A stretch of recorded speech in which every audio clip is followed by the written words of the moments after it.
ओम शांति। 25 जून 2023 की अव्यक्त बाप दादा की रिवाइज्ड मुरली है 19 जनवरी 1995। मुरली का टाइटल है ब्रह्मा बाप के कदम पर कदम रख, आज्ञाकारी और सर्वंश त्यागी बनो। तो हम में से बहुत ऐसा कहते हैं कि हमने बाबा को नहीं देखा। तो आज बाबा हमें बता रहे हैं कि ऐसा ब्रह्मा बाबा ने क्या किया जो हमें भी करना है। आज बेहद का बाप दादा अपने बेहद के सेवा साथियों को देख रहे हैं। दो प्रकार के साथी हैं। एक है स्नेह संबंध का साथ निभाने वाले और दूसरे हैं स्नेह संबंध और सेवा का साथ निभाने वाले। दोनों प्रकार के साथियों को देख रहे हैं। चाहे विश्व के लास्ट कोने में भी है, लेकिन बाप दादा के सामने है। बाप दादा और बच्चों का वायदा है कि कहाँ भी रहेंगे, जहाँ भी हैं, लेकिन सदा साथ है। ये ब्राह्मण जीवन आदि से अंत तक बाप और बच्चों का अविनाशी साथ है। चाहे बच्चे साकार में है और बाप दादा आकार निराकार है, लेकिन अलग है क्या? नहीं है ना। तो दूर हो या समीप हो, ये दिल की समीपता साकार में भी समीपता अनुभव करवाती है। तो जितना दिल से हम समीप होंगे, कभी हम निराकार रूप में बन जाएं, कभी हम आकारी रूप में बन जाएं, कभी बाप दादा को साकार में अनुभव करें, तो दूरी नहीं रहेगी। तो बाबा कहते चाहे किसी भी देश में है, लेकिन दिल की समीपता साथ का अनुभव कराती है। अलग हो नहीं सकते, असंभव है।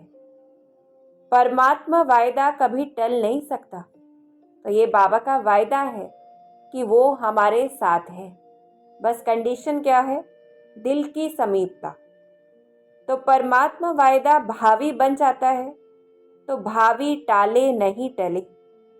इसलिए सदा समीप है, सदा साथी है और साथी बन हाथ में हाथ साथ लेते हुए कितने मौज से चल रहे हैं। मौज है कि मेहनत है?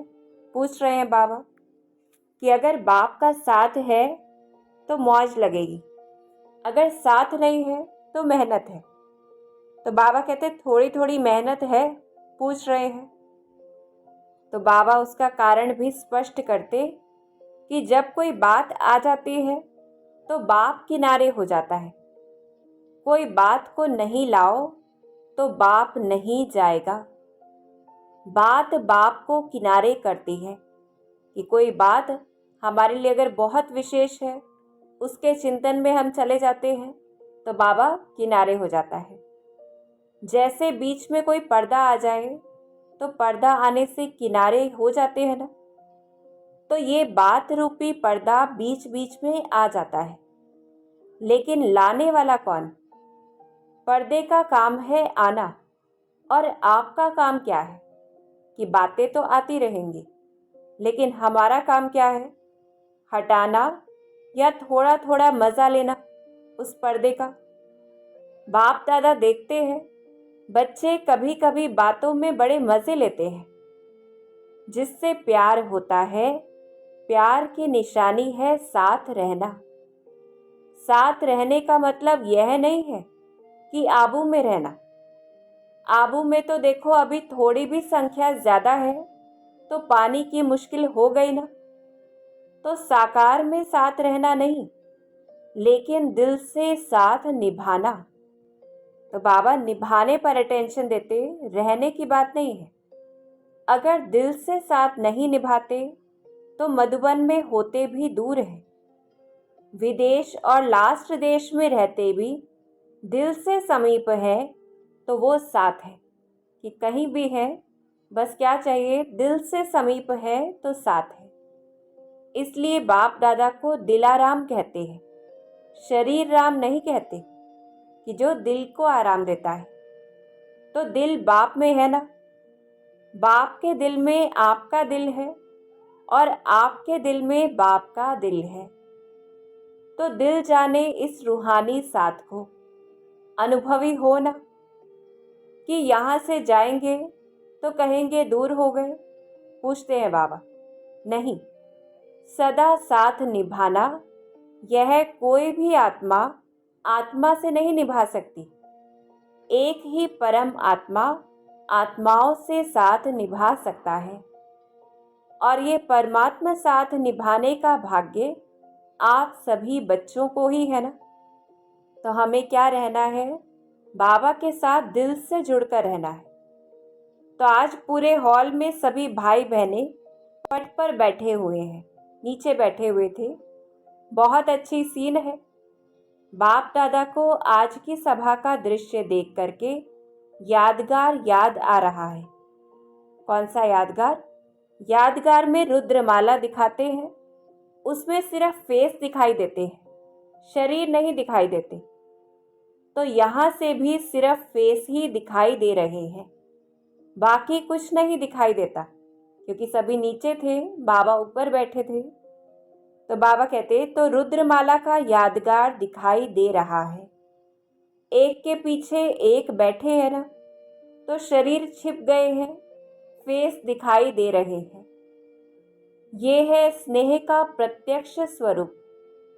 ब्रह्मा बाप से सभी का स्नेह है, तब तो आए हो ना। और कहलाते भी सभी ब्रह्मा कुमार और ब्रह्मा कुमारी हो, शिव कुमार शिव कुमारी नहीं कहते। तो ब्रह्मा बाप से ज़्यादा प्यार है ना, और ब्रह्मा बाप का भी सदा बच्चों से प्यार है। तभी तो अव्यक्त होते भी अव्यक्त पालना कर रही है। अव्यक्त पालना मिल रही है ना, कि सभी बच्चे इस समय अव्यक्त पालना को प्राप्त करते हैं। तो बाबा कहते मिल रही है ना, या आप कहेंगे कि हमने ब्रह्मा बाबा का अनुभव नहीं किया है। ब्रह्मा कुमार ब्रह्मा कुमारी कहलाते हो, तो क्या बिना बाप की पालना के पैदा हो गए? अगर ब्रह्मा बाप की पालना नहीं होती, तो आज सिर्फ निराकार बाप की पालना से यज्ञ की रचना और यज्ञ की वृद्धि नहीं होती। जैसे हम कहें कुछ पालना गुप्त होती है, तो ऐसे ही ब्रह्मा माँ की पालना कैसी है, जो गुप्त है। डबल फॉरेनर्स को ब्रह्मा बाप की पालना मिलती है ना, पूछते हैं बाबा। तो उन्होंने कहा, हाँ जी। देखो, फॉरेन में बाप जाता है तो इंडिया में नहीं करता है क्या? तो उल्हाना तो नहीं देते कि बाबा हमने देखा ही नहीं। सदा मिलते, सदा देखते, सदा साथ रहते हैं। तो बाबा कहते, साकार शरीर में साकार रूप में तो सदा साथ नहीं दे सकते, कि लौकिक में भी माँ बाप सदा तो शरीर के साथ नहीं रह सकते, लेकिन अव्यक्त रूप में सभी को साथ दे सकते हैं। पर कंडीशन क्या है? जब चाहो, मिलन के दरवाजे खुले हुए हैं। अव्यक्त वतन में नहीं कहेंगे कि अभी जगह नहीं है, अभी टाइम नहीं है, नहीं।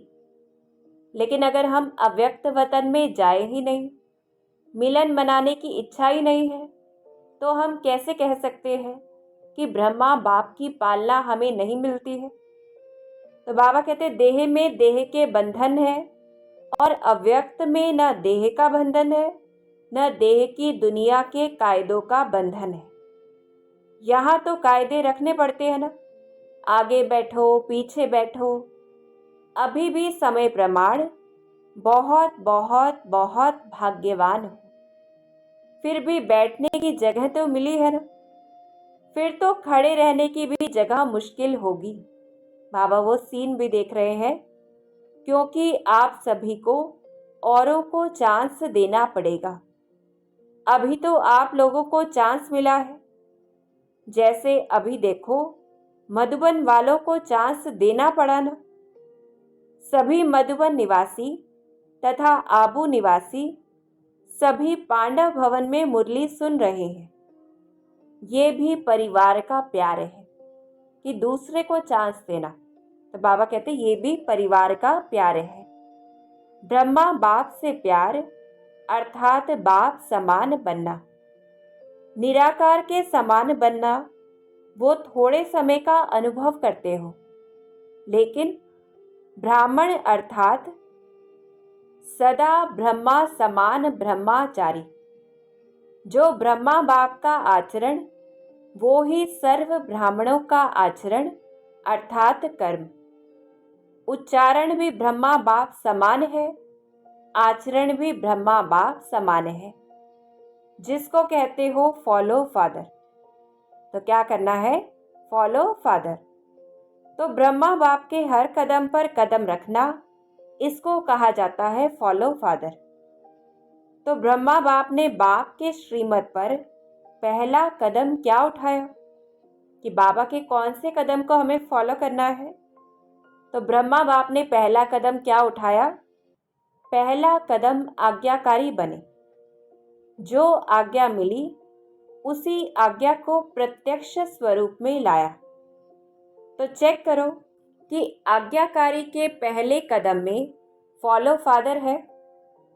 अमृत वेले से लेकर रात तक मनसा वाचा कर्मणा संबंध संपर्क में जो आज्ञा मिली हुई है उसी आज्ञा प्रमाण चलते हैं। पूछते हैं बाबा कि कोई आज्ञा पालन होती है और कोई नहीं होती है। संकल्प भी आज्ञा प्रमाण है कि मिक्स है? अगर मिक्स है तो फुल आज्ञाकारी है या अधूरे आज्ञाकारी? हर समय के संकल्प की आज्ञा स्पष्ट मिली हुई है कि क्या सोचना है, क्या बोलना है। ये सारी आज्ञाएं बाबा ने हमें दी हुई हैं। अमृत वेले क्या संकल्प करना है ये भी स्पष्ट है ना? तो फॉलो करते हो कि कभी परम धाम में चले जाते हो और कभी निद्रा लोक में चले जाते हो। तो बाबा पूछते हैं हर कर्म में हर समय कदम पर कदम है। बाप का कदम एक और बच्चे का कदम दूसरा हो तो उसे आज्ञाकारी नहीं कहेंगे ना? चाहे परमार्थ में चाहे व्यवहार में, दोनों में जो जैसी आज्ञा है वैसे आज्ञा को पालन करना। इसकी परसेंटेज चेक करो। तो हमें सारा दिन देखना है बाबा ने क्या आज्ञा दी है और हम क्या कर रहे हैं। बाबा कहते चेक करना आता है ना?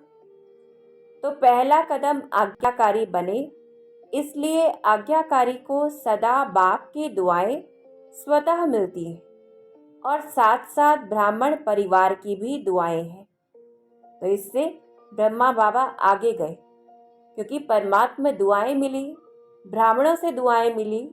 जितना आज्ञाकारी बने तो ऐसे ही हमें भी दुआएं मिलेंगी जितना आज्ञाकारी बनेंगे।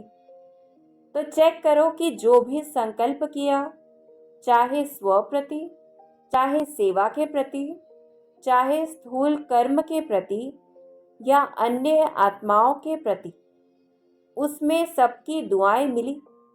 चेक करना है हमें, क्या उसमें सबकी दुआएं मिली? क्योंकि आज्ञाकारी बनने से सर्व की दुआएं मिलती हैं, और यदि दुआएं मिल रही हैं तो उसकी निशानी है कि दुआओं के प्रभाव से दिल सदा संतुष्ट रहेगी, मन संतुष्ट रहेगा। तो यहाँ से हम चेक कर सकते हैं कि हमारे जीवन में जितनी परसेंटेज संतुष्टता है उतनी परसेंटेज हम दुआएं ले रहे हैं और उतनी ही परसेंटेज हम आज्ञाकारी हैं। तो बाबा कहते बाहर की संतुष्टता नहीं, लेकिन मन की संतुष्टता। और मन की संतुष्टता यथार्थ है, वह मियाँ मिट्ठू है।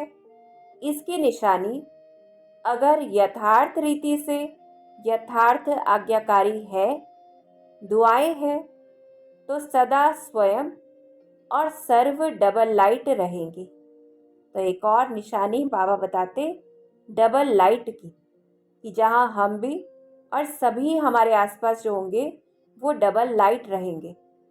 अगर डबल लाइट नहीं रहते तो समझो मन की संतुष्टता नहीं, बाप की व परिवार की दुआएं भी नहीं मिल रही है। परिवार की भी दुआएं आवश्यक है। ऐसे नहीं समझो कि बाप से हमारा कनेक्शन है, बाप की तो दुआएं हैं, परिवार से नहीं बनती, कोई हर्जा नहीं। तो पहले भी सुनाया, जो पिछली अव्यक्त मुरली में भी बाबा ने अटेंशन खिंचवाया कि माला में सिर्फ युगल दाना नहीं है, उससे माला नहीं बनती। तो माला में आना है, इसलिए पूरा लक्ष्य रखो कि हर एक आत्मा मुझे देखकर खुश रहे, देख करके हल्के हो जाए, बोझ खत्म हो जाए। तो जितना हम संकल्प करेंगे वो स्वरूप बन जाएगा। तो दिल की संतुष्टता व आज्ञाकारी की दुआएं स्वयं को भी लाइट और दूसरे को भी लाइट बनाएगी। इससे समझो कि आज्ञाकारी कहाँ तक है, कि कितना % हम संतुष्ट हैं, कितना % हम लाइट महसूस करते हैं और हमारे आसपास जो लोग हैं वो लाइट हैं। तो जैसे ब्रह्मा बाप को देखा, हर एक छोटा बड़ा संतुष्ट होकर खुशी में नाचता। नाचने के टाइम तो हल्के होंगे ना, तभी तो नाचेंगे ना। चाहे कोई मोटा है लेकिन मन से हल्का है तो भी नाचता है, और पतला है लेकिन भारी है तो नहीं नाचेगा। तो बोल ऐसे हो जो स्वयं भी अपने आप से संतुष्ट हो और दूसरे भी संतुष्ट रहे। ऐसे नहीं हमारा तो भाव नहीं था, हमारी तो भावना नहीं थी, लेकिन भाव और भावना पहुंचती क्यों नहीं? अगर सही है तो दूसरे तक वाइब्रेशन क्यों नहीं जाता है? कोई तो कारण होगा ना। तो चेक करो दुआओं के पात्र कहाँ तक बने हैं। जितना अभी बाप और ब्राह्मण आत्माओं की दुआओं के पात्र बनेंगे, क्या होगा, उतना ही राज्य के पात्र बनेंगे। अगर अभी ब्राह्मण परिवार को संतुष्ट नहीं कर सकते तो राज्य क्या चलाएंगे, राज्य को क्या संतुष्ट करेंगे? क्योंकि ब्राह्मण आत्माएं आपकी रॉयल फैमिली बनेंगी। तो जो फैमिली को संतुष्ट नहीं कर सकते वो प्रजा को क्या करेंगे? तो बाबा बहुत महीन रूप से लेकर जाते, संस्कार तो यहाँ भरना है ना, कि वहाँ योग करके भरेंगे, यहाँ ही भरना है। अगर वर्तमान ब्राह्मण परिवार में कारण का निवारण नहीं कर सकते, कारण कारण ही कहते रहते हैं, तो जहाँ कारण है वहाँ निवारण शक्ति नहीं है। तो जितना हम ये कहते हैं ये कारण है इसलिए ऐसा नहीं होता, वो कारण है, तो क्या होगा, निवारण शक्ति नहीं है। अगर परिवार में निवारण शक्ति नहीं तो विश्व के राज्य को क्या निवारण करेंगे? क्योंकि आपके राज्य में हर आत्मा सदा निवारण स्वरूप है, कि हमें सॉल्यूशन ओरिएंटेड बनना है, हर चीज़ में समाधान देखना है, कारण नहीं। वहाँ कारण होंगे क्या सतयुग में? जैसे अभी राज्य सभा में कारण बताते हैं, ये कारण है, ये कारण है, ये कारण है, वहाँ ऐसे राज्य दरबार होगी क्या? वहाँ तो सिर्फ खुश खैराफत पूछेंगे, कि वहाँ ऐसा नहीं कहेंगे इस कारण से हमारी इनसे नहीं बनती, इस कारण से ऐसी प्रॉब्लम है। तो बाबा कहते हैं सिर्फ दरबार नहीं है लेकिन बहुत अच्छा मिलन है। तो कारण कहकर अपने को दुआओं से वंचित नहीं करो। ब्रह्मा बाप ने कारण को निवारण किया, इसलिए नंबर 1 हुआ। बाप दादा के पास सभी के कारणों के फाइल ही इकट्ठे होते हैं, सभी के फाइल है, किसका छोटा किसका बड़ा फाइल है। जो हम कहते हैं कि ये कारण हुआ इसलिए पुरुषार्थ नहीं हुआ, या ये कारण हुआ तो हमने सेवा अच्छे से नहीं की। तो बाबा कहते, तो अभी भी फाइलें रखनी है, फाइल बढ़ाते रहना है या रिफाइन होना है? तो आज से फाइल सब खत्म कर दें, फिर दूसरा नया फाइल तो नहीं रखना पड़ेगा। अगर नया फाइल रखा तो फाइन पड़ेगा। तो बाबा कहते हैं जुर्माना भरना पड़ेगा। सोच लो, बोलो, खत्म करें कि थोड़ा दिन रखें, शिवरात्रि तक रखें? कि वो फाइलों के लिए बाबा कहते पुरानी फाइल कारणों की जो हमने रखी हुई है उसको खत्म करें या शिवरात्रि तक रखें? जो समझते हैं शिवरात्रि तक थोड़ी मार्जिन मिलनी चाहिए, तब तक पुरुषार्थ करके रिफाइन हो जाएंगे, वो हाथ उठाओ। अच्छा है, हिम्मत रखना भी अच्छी बात है, लेकिन सिर्फ अभी हिम्मत नहीं रखना। ऐसे तो नहीं बाप दादा के सामने थे तो हिम्मत थी कि हाथ उठा दिया, नीचे उतरे तो थोड़ी हिम्मत कम हो गई, और अपने देशों में गए तो और कम हो गई, कोई बात आई तो और कम हो गई। ऐसे तो नहीं करेंगे। तो बाबा बड़े रमणीक रूप से पूछते, देखो, जब कोई भी कारण सामने आता है और कारण के कारण हिम्मत कम होती है, कमजोरी आती है, और जब वो बात समाप्त हो जाती है तो अपने ऊपर शर्म आती है ना, अपने ऊपर ही संकोच होता है कि ये अच्छा नहीं किया, ये अच्छा नहीं हुआ, करके और फिर पश्चाताप करें, ये तो आपकी प्रजा का काम है या आपका है?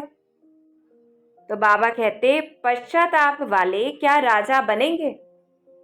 तो सोचो, साक्षी स्थिति के सिंहासन पर बैठ जाओ और अपने आप को ही जज करो।